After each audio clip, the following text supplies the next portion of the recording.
Hi, everyone. Welcome back to Find Me in a Book. I am excited that you're back, and especially because my sister is here. And we're finally going to talk about One Dark Window by Rachel Gillig. This was one, Chandel, did I text you even before I finished this book that you needed to start it? Yeah, you were like, put everything down and read this right now. Like, you were very, very excited about it. And I don't think that happens very often, right? No, Or it hasn't happened very yeah, and often. if it does, then I know that it's like life changing and it's really hard to finish what I'm already reading because my mind is now bouncing to, oh, there's something else Mm-hmm. really exciting and I need to get to it right now. That is our ADHD For because real. I have the exact same thing where it's like, don't tell me about any of these other things that are exciting because I have to focus on this right Yeah. now. Else, I'm not going to. I'm just going to put it off and then I'm going to go to that exciting thing. Yep, yep. It was kind of like it reminds me. I think you did it with the Dawn of Onyx, and Oh, okay. Yeah. what other one was there? Oh, the night, not Nightbane, the Lightlark. You did it with Lightlark too. You really Oh, liked that first one when we okay. when Yeah, we had read it a long time ago. that's true. Speaking of Dawn of Onyx, did you read the second book yet? No, but I have it. I'm pretty sure I have it on my Kindle ready. Okay, me too. I I heard a mixture from like Reddit of that it doesn't make very much. I mean, it makes sense. That's what they said, but Yeah. there wasn't really like a plot to it. And I'm like, okay, I'm hoping that it's Really? just like them saying that and that it's not real. Yeah, because I really liked Dawn of So, Onyx. I liked the me storyline. too. Yeah, same. So maybe I just need to read Dawn of Onyx again and then I'll go right into the second book. Yeah. But that was just one person, so I'm Uh-huh. hoping that it's not truth, Yeah, but we'll hopefully. see. So, but yeah, that one came out a couple months ago, and then I've just kind of forgotten about it. Yeah, And so we should probably read it yeah. sometime. We've been distracted with other ones. Very true. And we read Nightbane, and that was a long time ago. Yeah, even though it probably wasn't really that, well, for me, it wasn't too long ago. True. Are we going to have mom read that series? We were going to try. I think she would like this one, The One Dark Window. Yes. I think she'd have a little bit of a hard time with the first book because it is the first person talking. True. But in the second book, everything that's not Elspeth is in the third person. And so I think even if we just like described the first one to her and then said, now read the second one, maybe that would be easier for her. Yeah, I was thinking about that too. Or maybe we'd just force her to read the first one. Yeah. Because she really liked Relentless. And this one was kind of giving me the same vibes at the beginning Right. as Relentless because of like in Relentless, it's the Mori demon in her head, whereas this one is the monster. And I figured maybe mom would like that because she really liked Relentless. Yeah. Okay. Well, we'll have to force We'll her. just have to say it's really, really good and maybe she'll try it at least. Yeah. And just keep talking about it. And then Yeah. she'll be like, okay, I'll read it. Or we'll make Emily read it, Yeah. which I think Emily would really like it. Oh, I think Emily would love it. Yeah. Then mom will be like, okay, I'll read it. Yeah. I'll take it to him this weekend and see if Emily will read it. Yeah, smart. Okay, cool. So I wrote down kind of a little bit of the history of the book first, and then we'll go into like Elsbeth as like a Uh-huh. character because I feel like it took a little bit like the cards, the Providence cards were mentioned, of course, throughout the whole book, but it wasn't. I felt until like maybe the fifth to 10th chapter that you really understand like what they are. Yeah. So I feel like when we go into this, and everyone, this podcast will like this episode will have a lot of spoilers.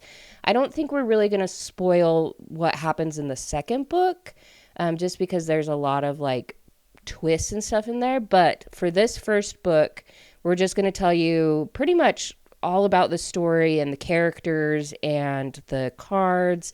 And then that leads up to the second book, which I feel like has the most action, I would say. Like Mm-hmm. the most like progression of the plot and like conflict and everything.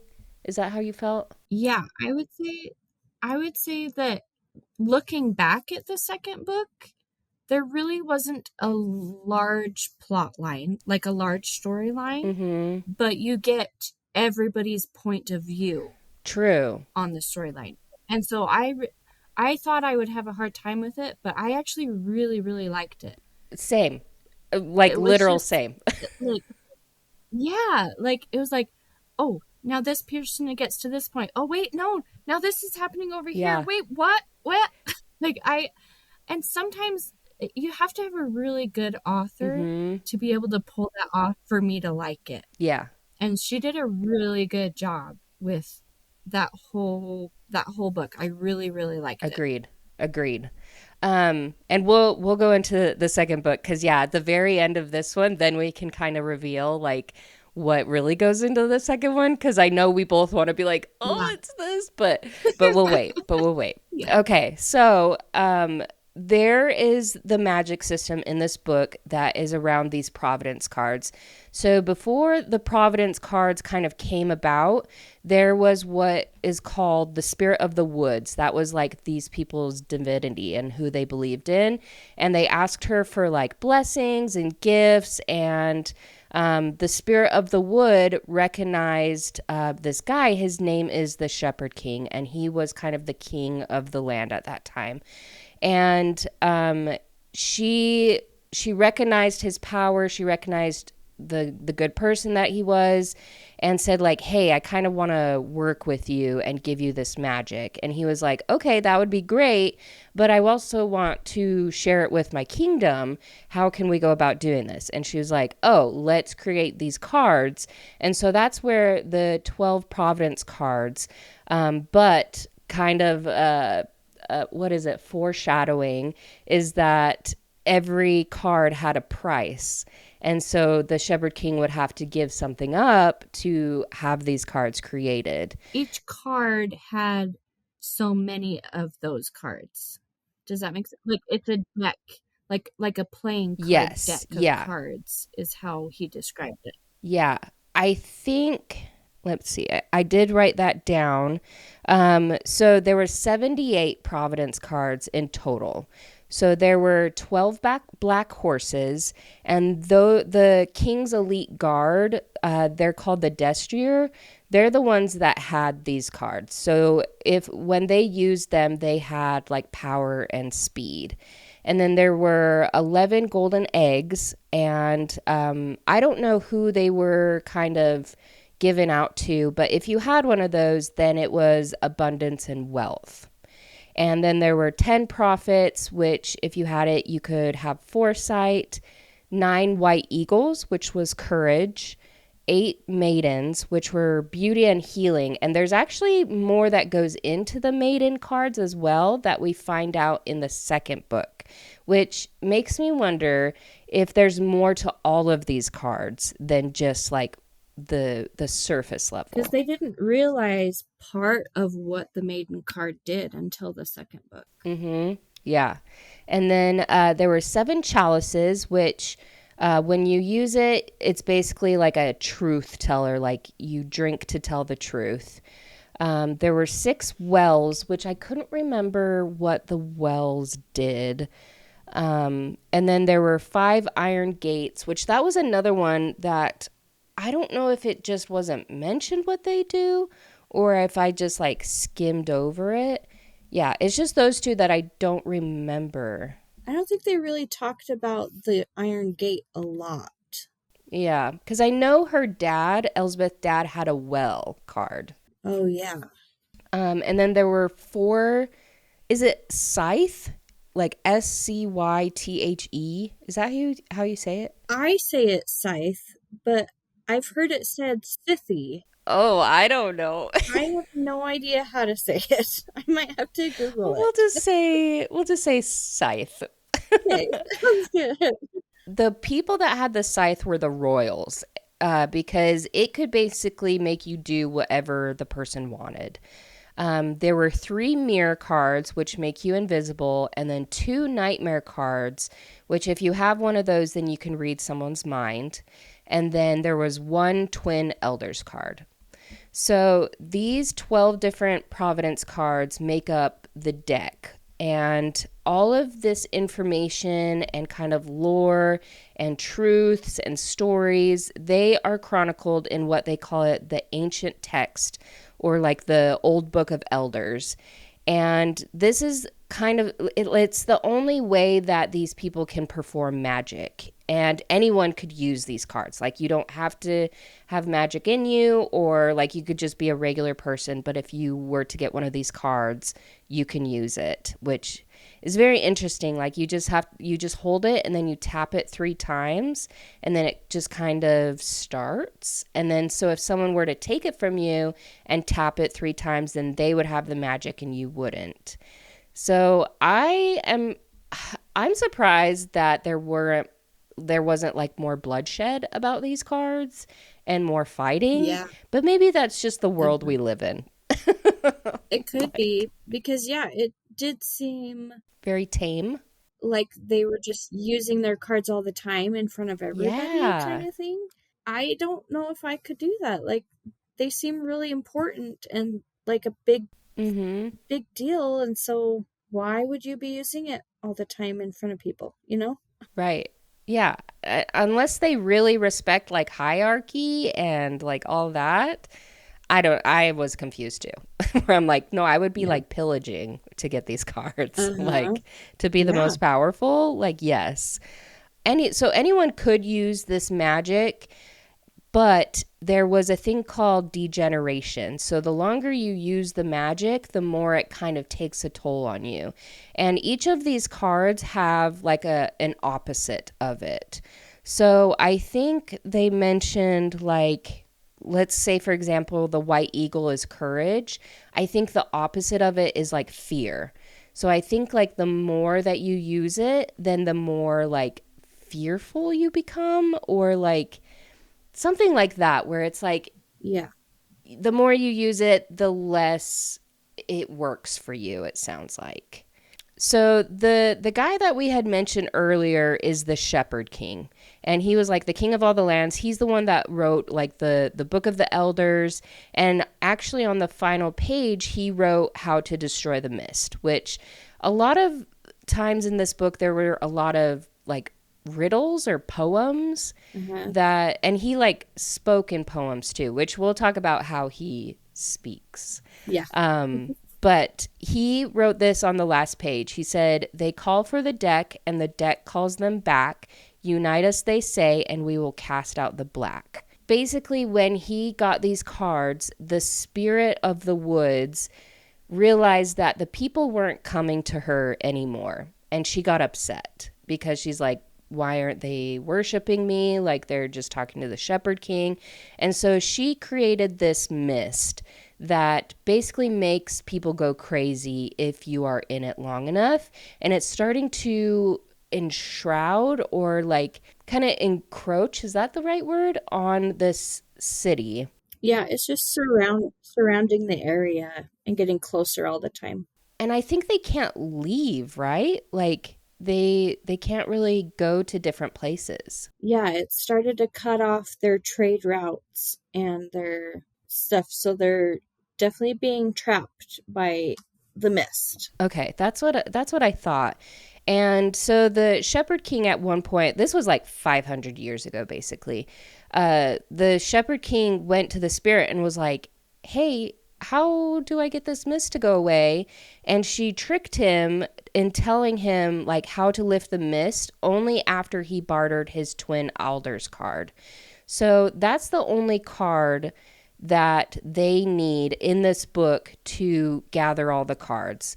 Because according to the poem, once you gather all the cards, which it sounds like it's only just like one of each card, it's not all 78 or how many. So it's Yeah. one of the Uh-huh. 12, like you have to have all 12 to banish the mist. And so with her tricking him, she has the twin alders card. And so they're like, oh, okay, well, we can't get rid of this mist until we get this back. And so that's what the kings have all had like their priority as. And I was surprised that this king had that priority too. Like, I was suspicious because I was like, no, he wants it just for power. Like, he really just wants all these 12 cards. But in reality, he really did want to gather the cards to get rid of the mist, which I was very surprised about. I was too. I thought that he had a more hidden agenda, I guess you'd say. Like, Yeah, I thought something else was going to come out, that he was just like this very cynical man, but he he really he was. wasn't. He didn't do it the best way, but yet he did still have good intentions, I guess. Yeah, yeah, agreed. So that is like a little bit of the background of like the magic system going into this. And that's where we meet our main female character. Her name is Is it Elspeth? Because there's like a P, but I always say Elsbeth. I say it with a B as well. It's easier for me to Yeah, read it with a B. same. So we'll just call her Elsbeth. When she was 9 years old, she was hit with the fever. And everyone is very leery about this fever because some people, if you got through the fever, you got magic. And so when someone were to get the fever, they would have like these black veins and get really sick. And the king ordered people, hey, if you get the fever, if you know of someone that gets the fever, bring them in, basically to execute them because it's not. Did we really find out like why he did? Is it just because it's a threat? Yeah, I think so. I think what it came, if I'm remembering right, was back in the Shepherd King's time, there were a lot of people that just were naturally born with magic. Oh, okay. And then as time went on and things changed, the cards came out. I think they were less and less born with natural magic. And then over time, like you said, the priorities Mm-hmm. like were the cards. Like, you wanted to have the card, you wanted to be the only one with magic. So how dare these people with natural born magic exist, basically. That's where I think the nefariousness of this king happens. Yes. I think the current king, I can't remember if it was him or his father Oh, that put that into place of when you get the fever, yeah, you're taken to the king, and then I think some of them they did testing on, like true. That's where the physicians came that in, one. Yes, the where if you physician. had a certain power or magic that was really beneficial to the kingdom, then they basically kept you under this umbrella of the king. And some of Right. them, they were called physicians that they could like test your blood and know Yeah. if like you had the fever, if you didn't, if you had magic, everything like that. And I think that's where that came into play. Yeah. Because your blood changes color with the fever, right? I believe so. I don't know if it's just during the fever that it changes and then it goes back or if it's like a constant after that. I don't remember. That's right. I don't remember that part either. So with Elsbeth, she was 9 when the fever hit her. And I don't remember when her mom died, but she did. And so her dad was actually the captain of the guard for the king. And she was his only daughter with her mom. Yeah. And so he was very nervous, scared. He didn't want to lose his daughter. And so he took her and hid her with the mother's sister. So, like the aunt and uncle in the woods, and hid Elsbeth while she had like her fever and was getting better. And they were like, okay, she's not showing any magic. I think everything's good, but just keep her there. And so it was around, let's see, I think it was right after she had the fever and kind of got over the sickness and everything when her uncle came home and had a nightmare card. And so she was in his office already or already like snuck into his office and found the card and touched it. Hmm. And that's where the transfer came, where we learned that she absorbs cards' powers or like magic. And so she actually absorbed the nightmare card, and it was still there. It didn't disappear. Like none of the magic disappeared in it. She just absorbed it. And that's when she starts to hear like a clicking, and some guards and physicians actually came to her aunt and uncle's house. And so she had to run to get out of there. And I think she like hit her head, and so she wasn't able to really get up. And that's where we first hear the nightmare in her head, where he like helps her. I think she fell out the window. Yeah, something like that, where it was like she was like passing out. And that was the first time that we heard his voice, and also the first time that he helped her. So that's where we learned that he can kind of take over her body and give her strength just for like a short period of time, to help her like keep safe, basically. And so now it's been 11 years. And so she is 20 years old, and she has had the nightmare this whole time in her head and has just gotten used to him. It opens up. That was kind of like a prologue. We learn about the magic. We learn about Elsbeth. And now she's 20. She's close with her cousin. Did you say Ione? Is that how you pronounced it? Or Ione. Ione? Ione. Ione? Yeah. Okay. I had to Google it because I was like, this one is going to be really hard for me. Yeah. It's There's so many Ione. vowels. Yeah, like Ione. peony, but Ione. Yeah. And they're best friends, which is great. And they get along really well. We learn that her dad remarried, and the stepmom doesn't like Elsbeth. Elsbeth has two like twin stepsisters. She has her cousins, but she never really goes to see her family, like her actual family, just because her stepmom doesn't like her. They get invited, like the whole family gets invited to go to Equinox at the castle. Because her dad used to be like the captain of the guard, he's still pretty close with the king. They have that connection. So they go to the Equinox, and it sounds like they stayed there for a couple of days. And the current Rowan king, he has two sons. He has Hoth. That's how I said it. It's Hauth. I think that's how I said Hoth. it. Yeah. Hoth and Elm. At dinner, she also meets the king's nephew, Emery, and he's a strange boy. He's had a lot to drink. Says strange things to her when he like touches her arm, which makes you think like, okay, I think he had the fever. Like I think something's happened to him, and which we find out later it does, which we will talk about. And he kind of gets a little bit handsy with her, which I thought was surprising. And because for a second I was like, oh, she's describing him as a boy, but is he the love interest? And so I was kind of like, okay. That's what I thought too. Like that initial contact, I was like, wait, what? Yeah. Are you the guy I'm gonna be learning about? Exactly. Or yeah. And then it changed, and I was like, whoa, wait, what? Yeah, Stop, like stop, stop. who am I giving my heart to? Like, just tell me.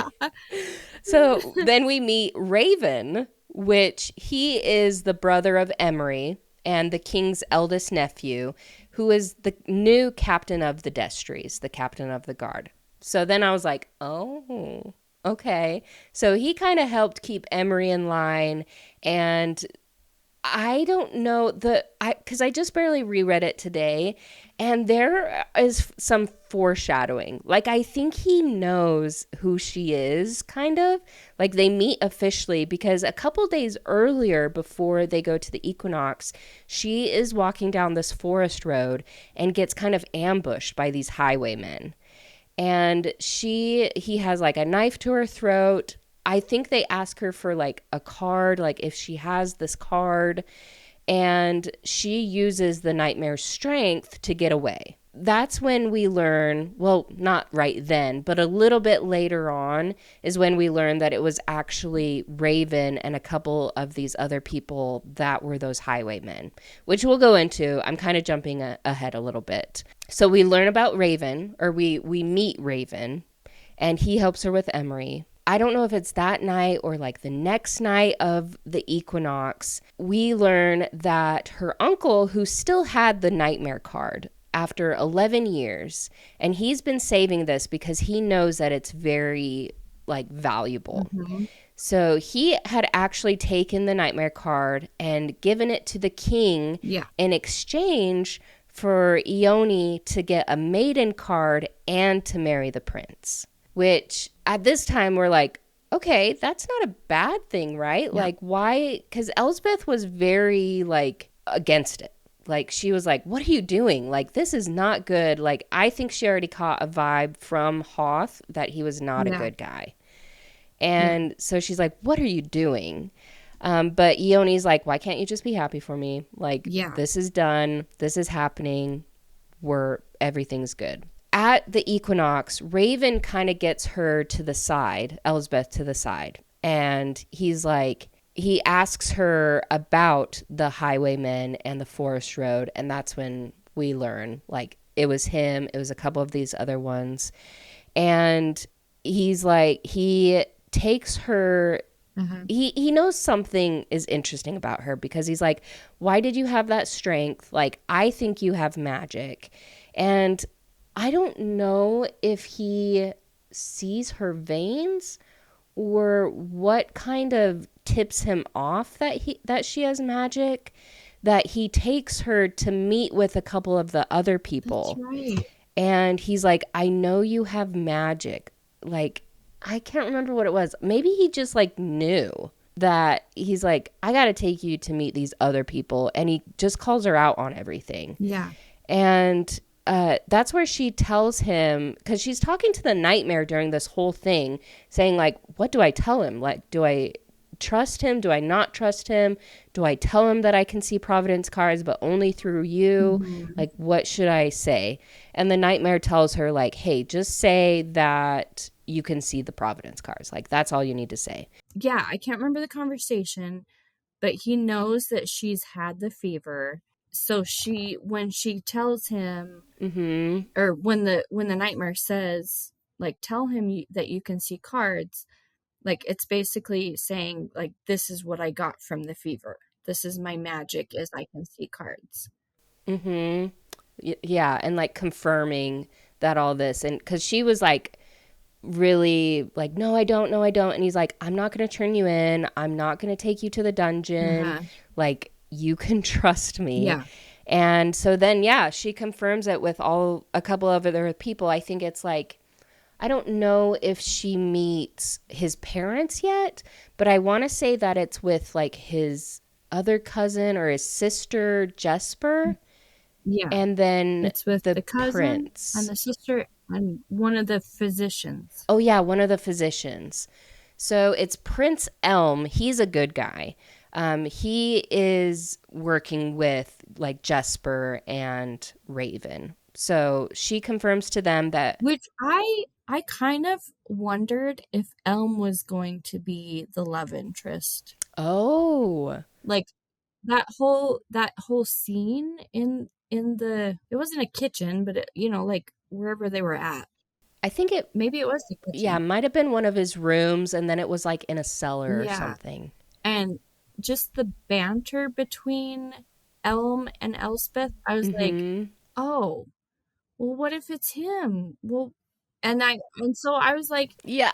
you gotta just lay it out for me quickly. Is it Raven or Elm? Because I cannot. I've read too many books that she has one and something horrible happens, and the other one is there to pick her up, or the one that I think she should choose, she doesn't. And so I was like, you can't mess with my mind. Like, I need to know exactly who it's gonna be. Like a distinct, like, Yes. oh, I like him. Agreed. Because you're just like wondering. Yes. So she talks to them kind of their plan. We learned that the king does want to find the cards, but in order to unite the deck, he needs, like, of course, the Twin Elders card and then infected blood, and he is actually going to kill Emery for it. So Raven and his family, it sounds like, was Jesper his sister? or his cousin? Yes. Sister? Yeah. Just Jesper is Emery and Raven's sister. Okay. So their whole kind of crew is like Raven's parents, Jesper, Elm, the one physician guy, and then I think Raven. I think that's it. Just kind of like his family members. But they are Yeah. trying to find and reunite the cards so that the king doesn't kill Emery. Because, of course, that's their Yeah. son, that's their brother. And so they have kind of a treason that's going on behind their back where they want the same goal, but they're going to go about it a different way. And so she agrees to help them and to help the others find the cards in exchange for him not going after her family and not using the nightmare card on her again. Oh, that's what it was. He did use the nightmare card on her when Yeah. when was it? Like it was at the equinox, I think, or something like happened that he was like, "Hey, what are like speaking into the mind?" Oh, that's what it is. Okay, so the king and his people, his like a couple of the guys or a big group went on a hunting trip Oh, yeah. and during this equinox. And so she went out for something and was like running from him and Raven was like running after her into this mist and like he could hear the king and all the people coming back and it would get her in trouble, and so he like went into her mind saying like stop running, like they're coming to get you. Uh-huh. And she was like, get out of my Yeah. head. Like get out. Because And so that was another one of the yeah, conditions. she thought that he would know that the nightmare was there in her head. But Yes. but Yeah, she which is kind already of scary. didn't she already know that he had the nightmare card because she could see the color in his pocket. Yeah, and she already kind of demonstrated, I think at that point she had already demonstrated like what she could do. And so Yeah. but he didn't know to not use it on her, of course. And so afterwards she had Right. asked him like, "What did you hear?" And he's like, "Oh, I just heard the clicking, like some clicking." And it's like, "Okay, good." Like you don't know anything yet. So she agrees to work with his family to get these cards, and they only actually need the well card and the iron gate. I mean, along with the twin alders, but they know they can't find the twin alders. It's going to be a while for them to get it, but they come up with a plan for the well and for the iron gate. They want to work closer with her. And I loved this part where they're like, okay, in order for her to be at Castle U, we have to come up with this plan for her to be there. And so without her being in the room, she still kind of overheard it.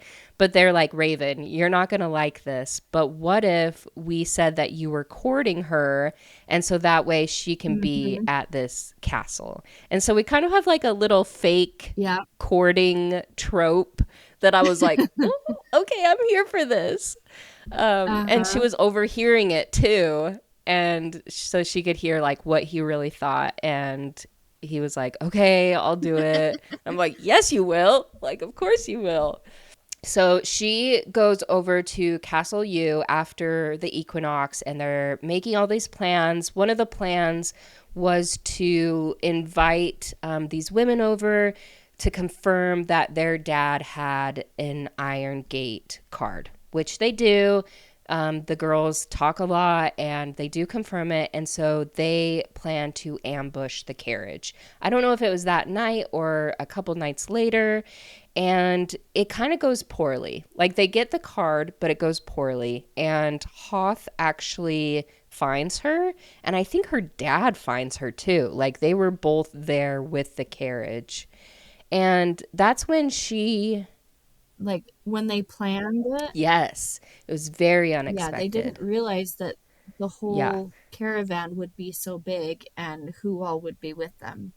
exactly. And so at one point, Hoth had her trapped. Like he had broken her wrist, maybe at that point, Hmm. but it had gotten pretty bad. Like they had these masks on, and that's where she asked the nightmare to take over. And so I think he like slashes like Hoth's face, Yeah, I want to say, his or his claws, neck, or. the claws come out, and so he Hmm. slashes his cheek, I think. No, his neck. I think so One of too. those two. I can't remember which one. Yeah. Because there's another moment where she attacks him. Yeah. And I think that might be his neck. Yeah. I I don't know. think so. But she injures him and like is able to get away.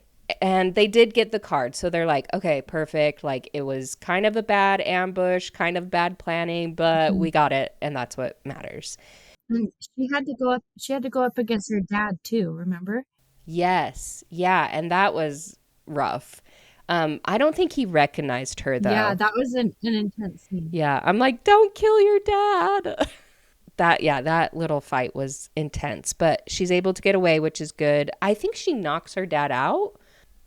And things are getting like there's all this sexual tension with Raven and Elsbeth. And when they're staying at Castle U, he takes her to this kind of like building to the side of the castle, kind of like an altar room, and shows her like where he keeps the cards. And she's also kind of talking to the nightmare, and he's like, I know this place, like I'm familiar with this place. And we learn that's where he is actually buried. Like the Shepherd King was there. This was his castle, was Castle U. This was where he was buried. Like it has a lot of his magic. And so they go there. He's showing her around, and they have their first kiss, and it gets kind of spicy, which I'm like, yes. Which, by the way, everyone, this book is not very spicy. Like it has a couple scenes, but it's not detailed. It's very much kind of fade to black, but it gives you enough that you're like, okay, this is nice. Um, but then it like fades, and you're like, okay, that was very classy. Um, so they're like classy scenes. Nothing that we'd be embarrassed for our mom to read, which I think is a good No, amount. I think it kind of, I would say it's between young adult and mature, I guess. Agreed. Like it's got a little bit, but it's still really Yeah, clean. agreed.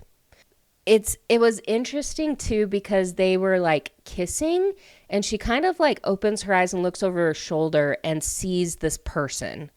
Like, and she had seen this person in her dreams before.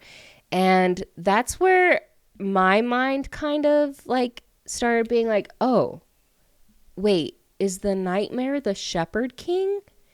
It's confirmed in like the next chapter, I think, that he is the Shepherd King. Like the person in her mind is the nightmare. He was the Shepherd King. So when she kind of confirms that the Shepherd King is the nightmare, he says, but it felt incomplete, my collection yet whole. And so for the nightmare, I bartered my soul. And so that confirmed it as well, that when she touched the nightmare Mm-hmm. card, she absorbed his soul. So he was in that card basically. When he died, a part of his soul or his soul completely was in that card waiting for years and years and years, like thousands, I don't know, 500 years. And so when she touched it, she absorbed him. And Yeah. he was just waiting basically for Elsbeth to pull him from the card, so he protected her. And I thought that was very nice. Like I liked the nightmare. By the end of the second Hmm. book, I Yeah. really liked him. Where I'm like, he's just like a Oh, father yeah. figure. Like, Yeah. ooh. Like I have to say at in the second book I bawled my eyes out. Me too. Like it was he grew on me so much that I really really liked him. And just like yeah, like you said, he is a father figure to her because she didn't really get to know her dad anyways. And so she's had the nightmare as her dad. Yeah, and like protecting her and like Yeah, I really really liked him. and towards the end of the book, which we'll talk about in a minute actually. There are some spicy scenes which we did talk about. I don't know if it's that same night. I want to say it is, but Raven says like, "Hey, me and Elm have to go back to Stone, which is like the main castle."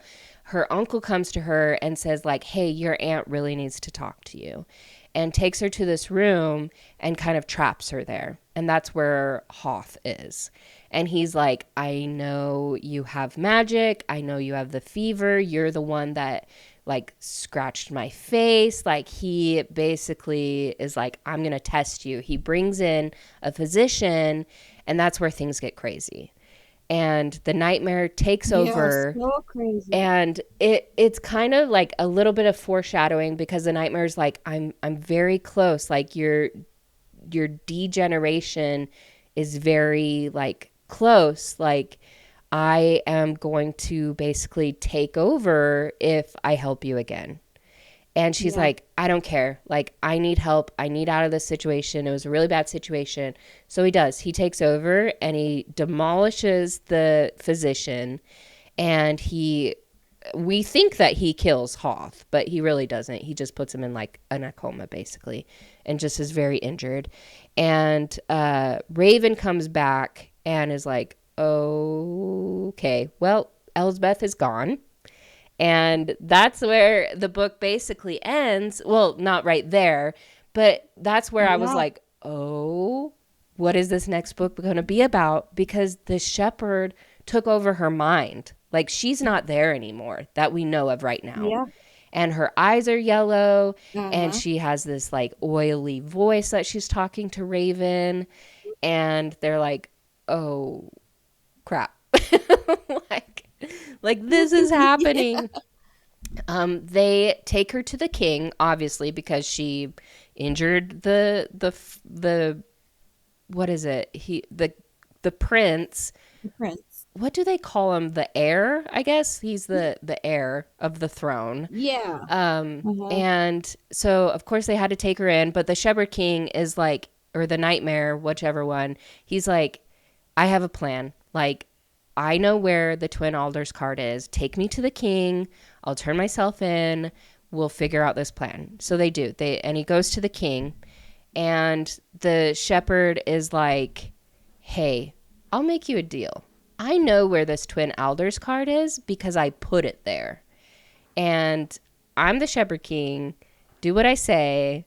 Maybe you'll get Elsbeth back."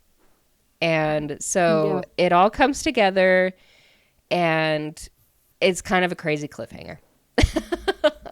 It really was. I could not wait to get started on the second book Yeah, thankfully it because it already was was really, really out good. when we were reading. Yeah.